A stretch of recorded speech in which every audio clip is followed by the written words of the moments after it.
Everyone, welcome to Uttarakhand अध्यापक। तो start कर दिया आपने अपनी यूटेट की प्रिपरेशन। तो अब हम यूटेट 2026 के लिए इस बार प्रिपेयर करने वाले हैं और आज की वीडियो में हम डिस्कस करेंगे आपका एग्जाम पैटर्न और आपके क्वालिफाइंग मार्क्स कितने होते हैं, क्योंकि इसमें बहुत कंफ्यूजन रहती है स्टूडेंट्स को कि कितने मिनिमम क्वालिफाइंग मार्क्स उनको लेकर आने हैं। तो सबसे पहले अगर आप पैटर्न की बात करें तो इस तरीके का पैटर्न आपको देखने को मिलता है। जैसा कि हम सभी जानते हैं कि इस बार आपके बीएड डीएलएड क्वालिफाइड स्टूडेंट्स तो होंगे ही, साथ ही साथ ऑलरेडी जो गवर्नमेंट जॉब में टीचिंग सर्विस में है वो भी अब इस बार यूटेट देने वाले हैं, क्योंकि ये सुप्रीम कोर्ट का ऑर्डर आया है कि टीईटी पास करना जो है अब मैंडेटरी हो गया है, चाहे आप 2011 से पहले भी लगे हो। हालांकि हम इसे सपोर्ट नहीं करते, बट अब क्योंकि उन्होंने रूल दे दिया है तो फॉलो तो इसे करना पड़ेगा। तो यहाँ पर आप चेक करेंगे कि हम यहाँ यूटेट 1 और यूटेट 2 दोनों का पैटर्न चेक करने वाले हैं। तो देखो, पेपर पैटर्न कुछ इस तरीके का रहता है। आपको पता है टोटल नंबर ऑफ क्वेश्चंस यहाँ कितने होते हैं, 150 क्वेश्चंस होते हैं। पहले हम यूटेट 1 की बात कर रहे हैं, ठीक है। 150 क्वेश्चंस होते हैं और मार्क्स भी 150 ही होते हैं, मतलब एक क्वेश्चन 1 मार्क का है, ठीक है। और नेगेटिव मार्किंग यहाँ पर नहीं होती है। अगर हम देखें कि यहाँ पर कितने सेक्शंस आते हैं तो यहाँ पर आप चेक करोगे, एक सेक्शन होता है आपका CDP, child development and pedagogy, ठीक है। बाल विकास से रिलेटेड, बाल विकास और शिक्षा शास्त्र से रिलेटेड आपके यहाँ पे क्वेश्चंस पूछे जाते हैं। कितने क्वेश्चंस पूछे जाते हैं? 30 क्वेश्चंस पूछे जाते हैं, ठीक है। फिर आती है आपकी लैंग्वेज 1। ये आपकी चॉइस है कि आप हिंदी सिलेक्ट करोगे या इंग्लिश सिलेक्ट करोगे, आपकी चॉइस है। जिसमें आप ज्यादा कंफर्टेबल हो फर्स्ट लैंग्वेज से सिलेक्ट कर सकते हैं।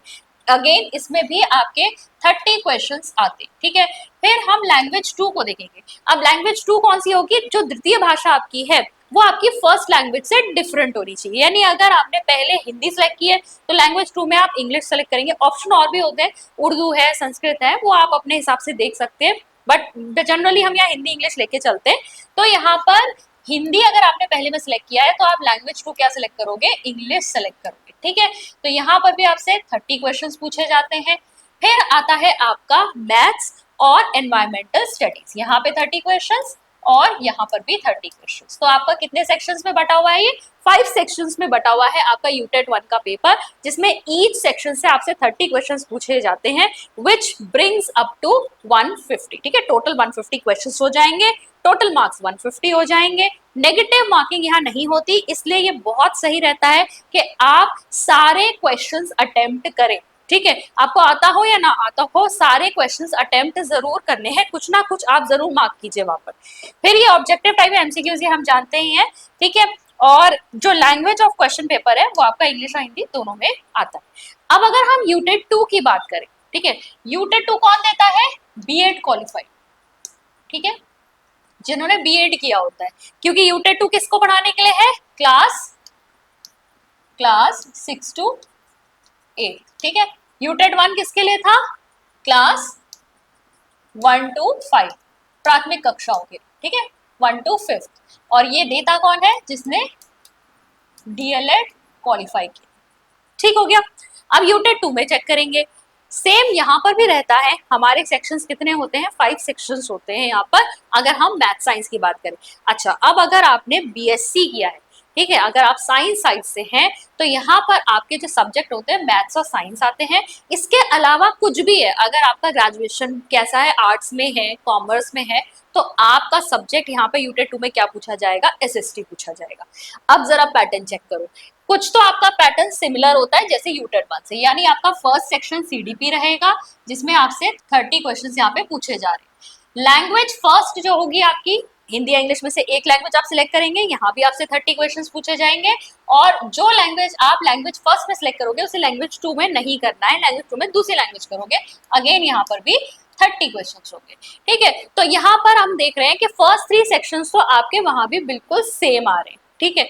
अब सब्जेक्ट की बारी आई। जैसा कि मैंने अभी आपको बताया, अगर आप साइंस साइड वाले हैं तो आपसे मैथ्स और साइंस के क्वेश्चन पूछे जाएंगे। 30 क्वेश्चन मैथ्स के पूछे जाएंगे, 30 क्वेश्चन साइंस के पूछे जाएंगे। इससे आपका ये वाला जो साइंस के साथ जो आपका सेक्शन है, ये 5 सेक्शंस में डिवाइड हो गया। अगर आपका कॉमर्स है बैकग्राउंड या फिर आप आर्ट्स वाले हैं तो आपसे सब्जेक्ट में सोशल साइंस के क्वेश्चन पूछे जाते हैं, ठीक है, सोशल साइंस के क्वेश्चन। और ये टोटल सोशल साइंस के कितने क्वेश्चन पूछे जाएंगे? 60, ठीक है। मैथ्स और साइंस में से भी कितना आ रहा था? मैथ्स के 30, साइंस के 30, ये भी 60 थे, बट यहाँ हाफ हाफ हो गए। यहाँ पर 60 के 60 क्वेश्चन आपसे किससे पूछे जाएंगे, सोशल साइंस से पूछे जाएंगे। तो सोशल स्टडीज वालों के लिए अगर हम देखें तो उनके 4 सेक्शंस बन रहे हैं, CDP, language 1, language 2 and social studies. अगर हम साइंस की तरफ से देखें तो यहाँ पर आपके 5 सेक्शन बन रहे हैं, CDP, language 1, language 2, maths and science. ठीक है, सेम चीज वही रहेगी यहाँ पर। 150 क्वेश्चन है, 150 मार्क्स है, 1 क्वेश्चन 1 मार्क का है, नेगेटिव मार्किंग नहीं है। टोटल टाइम कितना मिलता है आपको, 2 आवर 30 मिनट्स। ठीक है, कितना मिलता है, 2 आवर 30 मिनट। मिनट्स में अगर इसको लोगे तो ये 150 मिनट हो जाता है, यानी 150 ही क्वेश्चन है और 150 ही मिनट है। ये चीज भी इस एग्जाम को थोड़ा सा टफ बना देती है, क्योंकि आपको एक क्वेश्चन पर देने के लिए सिर्फ 1 ही मिनट है। अब ऐसे में क्या होता है, जिसके पास मैथ्स के क्वेश्चंस भी आ रहे हैं उनको सॉल्व करने में भी समय लगता है, प्लस लैंग्वेज 1, लैंग्वेज 2 में आपसे अनसीन पैसेज पे क्वेश्चन पूछे जाते हैं, तो पैसेज को पढ़ने में भी समय लगता है। लेकिन अब आपको अपनी स्ट्रैटेजी को जिस तरीके से प्रिपेयर करनी होती है कि आप देखो, सारे सेक्शंस अगर आपके अच्छे नहीं भी हैं, कुछ सेक्शंस जो स्ट्रॉन्ग है उसमें आपको इतने मार्क्स कवर करने हैं कि आप क्वालिफाइंग मार्क्स का जो आपका स्टैंडर्ड है उसको अचीव कर पाओ। ठीक है, अब हम ये चेक कर लेते हैं कि आपके मिनिमम क्वालिफाइंग मार्क्स कितने।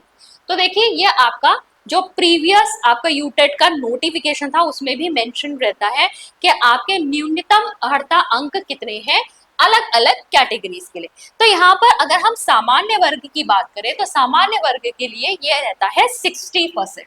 60% यानी कितने मार्क्स हो गए, 60% होता है 90 नंबर, यानी कि 150 में से 90 नंबर आपको लाने होते हैं क्वालिफाई करने में। कोई मेरिट नहीं बन रही, आपका किसी दूसरे से कंपटीशन नहीं है, आप सिर्फ अपने पेपर के ऊपर फोकस कीजिए, आपको अपने 90 नंबर लेकर आने, आपका एग्जाम क्वालिफाई हो जाएगा। ठीक है, फिर यहाँ पर आप चेक कीजिए, अगर हम बात करें यहाँ पर अनुसूचित जाति अनुसूचित जनजाति वर्ग के अभ्यर्थियों के लिए, तो वहां पर 40% है। 40% कितना हो जाता है, 40% होता है आपका 60 मार्क्स। ठीक है, यानी 150 में से उन्हें कितने नंबर लाने होते हैं, 60 मार्क्स लाने होते हैं। इसके अलावा इन्होंने यहाँ पर दिया हुआ है कि अन्य पिछड़ा वर्ग, निःशक्त अभ्यर्थियों, स्वतंत्रता संग्राम सेनानी आश्रित और भूतपूर्व सैनिक, ठीक है, ऐसे अभ्यर्थियों के लिए 50% अंक होने चाहिए क्वालिफाई करने के लिए। 50% कितना हो जाएगा, 50% का मतलब है 75 मार्क्स। ठीक है, तो एक बार आप इसको यहाँ टैबुलर फॉर्म में भी दिया हुआ है, ये भी आपकी यूटेट की जो नोटिफिकेशन जो बुकलेट आती है आपकी, उसमें आपको क्लियरली एकदम ऐसे टेबल फॉर्म में मिल जाता है। तो आप अपनी श्रेणी के अकॉर्डिंग चेक कर सकते हो कि आपको कितने मार्क्स लेकर आने हैं। ठीक है, अगर एससी है, महिला है, 60 नंबर लेकर आना है, एसटी है, महिला है, 60 नंबर लेकर आना है। ठीक है, एसटी है, एक्स सर्विसमैन है, 75 नंबर लेकर आने। इस तरीके से आप यहाँ पर क्या कर सकते हैं, चेक कर सकते हैं कि आपको मिनिमम क्वालिफाइंग मार्क्स कितने चाहिए यूटेट एग्जाम के लिए। और एक चीज और ध्यान में रखिए, देखिए पूरी जान लगा देनी है एक इस एग्जाम को क्वालिफाई करने में अगर आपका बीएड और डीएलएड हो चुका है, क्योंकि इसके बिना आप किसी टीचिंग एग्जाम के लिए एलिजिबल नहीं हो पाएंगे। या तो आपका सीटेट हो, ठीक है, या तो सीटेट क्लियर कर लीजिए, या फिर अगर आप यूटेट कर रहे हैं तो यूटेट क्लियर कर लीजिए। एक बार आपने इसे क्लियर करके रख दिया, इसकी वैलिडिटी लाइफ टाइम की, ऐसा नहीं है कि बार बार इसको देना है, लाइफ टाइम वैलिडिटी है। एक बार क्लियर करके बस अपने पास इसका एक सर्टिफिकेट ले आइए, आप आने वाली जितनी भी वैकेंसीज होंगी टीचिंग की, आप उसके लिए एलिजिबल हो जाएंगे। ठीक है, तो ये था हमारा मिनिमम मार्क्स और क्या आपका पैटर्न रहने वाला है। तो अब हमें क्या करना है, तैयारी करनी स्टार्ट करनी है। तो let's get ready for the UTET exam. Normally अगर हम देखें तो जून जुलाई में आपके फॉर्म आते हैं, अक्टूबर में जो है इसका एग्जाम होता है, अक्टूबर लास्ट या नवंबर स्टार्टिंग में ही आपका एग्जाम होता है। तो ये एक बहुत सही समय है कि अभी अगर आप अपनी तैयारी शुरू करते हैं तो यहाँ पे आपको 3 से 4 महीने मिल जाते हैं कि आप अच्छे से अपनी तैयारी कर सकते हैं। टफ नहीं है, बस प्रैक्टिस मांग रहा है। ये मैथ्स, अनसीन पैसेजेस, इस तरह की चीजें आपसे प्रैक्टिस मांगती हैं। अभी से शुरू करोगे, प्रैक्टिस करोगे, ये एग्जाम बिल्कुल भी टफ नहीं रहेगा। अगर आप हमारे साथ जुड़कर इन एग्जाम्स की तैयारी करना चाहते हैं तो आप हमारी अचीवर्स ऐप को डाउनलोड कर सकते हैं। हमारी क्लासेस यहाँ पर 16 जून से स्टार्ट हो जाएंगी। 16 जून से आपको यहाँ पर हमारे लाइव क्लासेस भी देखने को मिलेंगी। तो आप इसमें जुड़कर हमारे साथ तैयारी कर सकते हैं। इसके लिए आप ये QR कोड स्कैन करके हमारी ऐप को डाउनलोड कर सकते हैं, या ऐप को डाउनलोड करने का लिंक आपको नीचे डिस्क्रिप्शन बॉक्स में भी मिल जाएगा। आई होप आप लोग सब जिनका भी यूटेट एग्जाम जिन्हें क्लियर करना है वो सब अपनी तैयारी शुरू कर दें। All the best from my side.